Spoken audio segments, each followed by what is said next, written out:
La conversion en noir et blanc au sein de Photoshop est à la fois très simple et très puissante avec des rendus personnalisés vraiment à l'infini. Donc c'est vraiment quelque chose de très intéressant et je pense que dans le cadre d'une formation sur le développement photo numérique, convertir vos images couleurs en noir et blanc, c'est une très bonne idée. De manière générale, évitez de photographier directement avec un réglage noir et blanc sur l'appareil photo. Préférez une conversion a posteriori dans un logiciel et notamment dans Photoshop. Vous verrez que vous obtenez comme ça de bien meilleurs résultats. Alors, la méthode de base, simple, efficace, c'est un calque de réglage qui s'appelle tout simplement noir et blanc. Là, les couleurs ne vont pas être supprimées, mais elles vont être remplacées par des valeurs de niveau de gris. Vous obtenez un réglage automatique qui, la plupart du temps, va être suffisant, mais quoique un petit peu neutre.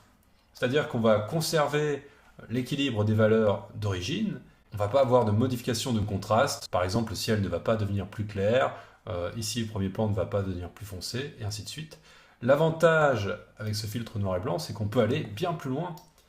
Alors, je vous explique comment ça marche. Vous voyez ici, vous avez rouge, jaune, vert, cyan, bleu, magenta. Ça correspond aux principales couleurs qui composaient votre image de départ. Le plus facile à comprendre, c'est peut-être le cyan et le bleu, qui sont compris dans le ciel. Donc là, si je modifie cyan et ou bleu, le ciel va être modifié également. Comment ça fonctionne? C'est très simple. Ça va éclaircir si on va à droite ou assombrir si on va à gauche la couleur correspondante. Là, si j'éclaircis les cyans, eh bien, toutes les zones qui avaient cette couleur en elles vont être éclaircies, donc notamment le ciel. Pareil pour le bleu. Vous voyez que si j'éclaircis le bleu, eh bien, toutes les zones qui étaient bleues, donc notamment le ciel, vont être éclaircies également. Donc là, c'est vraiment les deux couleurs les plus faciles à identifier, parce que généralement, dans le ciel, on ne se trompe pas. On va désactiver la visibilité de façon provisoire. Dans l'arrière-plan, on voit qu'on avait un petit peu de vert, et dans le premier plan, on voit qu'on a un petit peu de jaune, un petit peu de rouge, donc un petit peu de tout ça, dans ces tons marron ocre.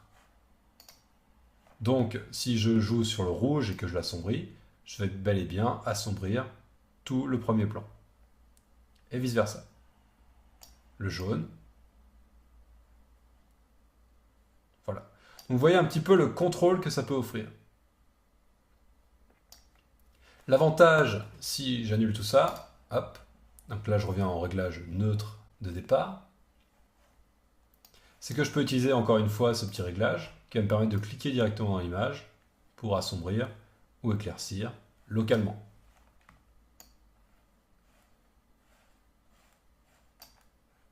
Et ça fonctionne relativement très bien.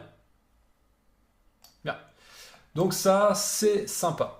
On va voir aussi que dans les paramètres prédéfinis, on a des choses intéressantes.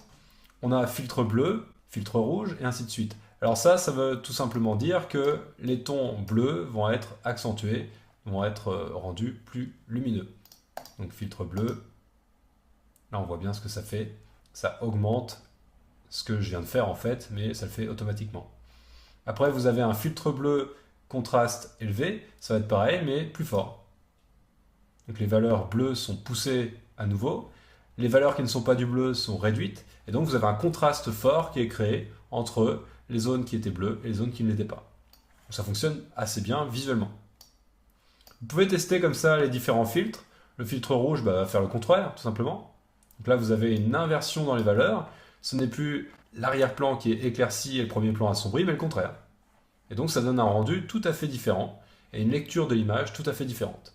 Donc vous avez comme ça plein de possibilités créatives au sein d'un simple outil de conversion noir et blanc.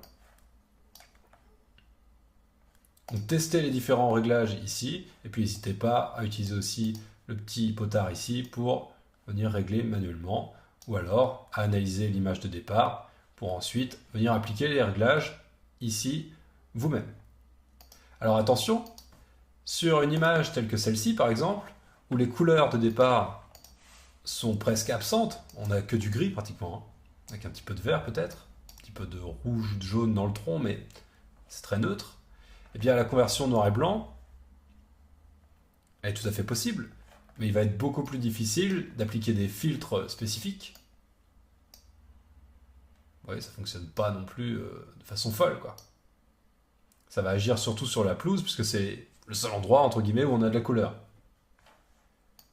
Donc dans ces cas-là, il n'y a pas grand-chose à faire, si ce n'est peut-être utiliser ici le petit curseur, et puis d'essayer de jouer directement dans l'image.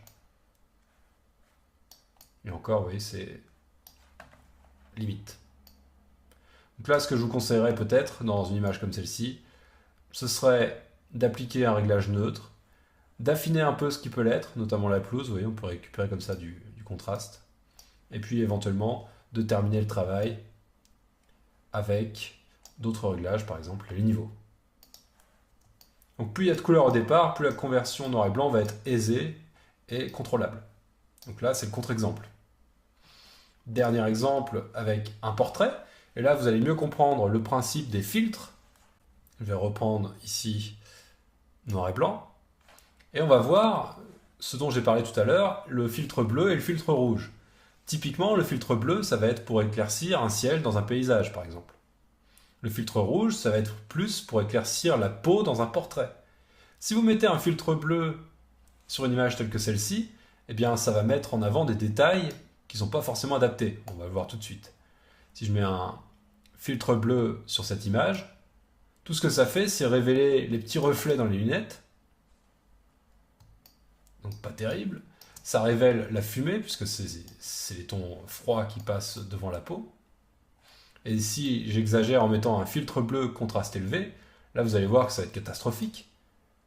On va avoir des reflets encore plus forts dans les lunettes. On va avoir une peau qui va devenir toute sombre, et donc ça va révéler aussi les petites imperfections de la peau. Donc là, ça peut être un choix esthétique si le sujet s'y prête, mais là, dans le portrait de mes deux ados, c'est pas terrible. Alors, si je mets un filtre rouge, au contraire, eh bien, je vais éclaircir les tons rouges de l'image. Là, typiquement, ça va être la peau. J'ai mis un filtre rouge contraste élevé. C'est peut-être un peu fort, on dirait maintenant des morts vivants. Mais en tout cas, les imperfections de la peau sont vraiment gommées. Et puis on n'a plus ces vilains reflets dans les lunettes. Donc peut-être un filtre rouge normal. Là, on va avoir peut-être quelque chose d'un peu plus équilibré. Donc voilà comment il faut comprendre cette histoire de filtre. Et quand on a compris ça, déjà on travaille beaucoup plus efficacement et beaucoup plus rapidement. Puis après, rien ne vous empêche de venir ajuster avec les autres potards pour donner peut-être un teint de peau un peu plus naturel. Bien. Dernière chose dont j'ai envie de vous parler, c'est la notion de teinte. Où là, vous allez pouvoir tout simplement, en plus de la conversion noir et blanc, incruster une teinte. Et donc vous n'allez plus être en noir et blanc, mais dans une image monochrome. Donc typiquement sépia ou autre. Bon là, à vous de voir, c'est pour faire un monochrome coloré. M'intéresse un peu moins, mais pourquoi pas.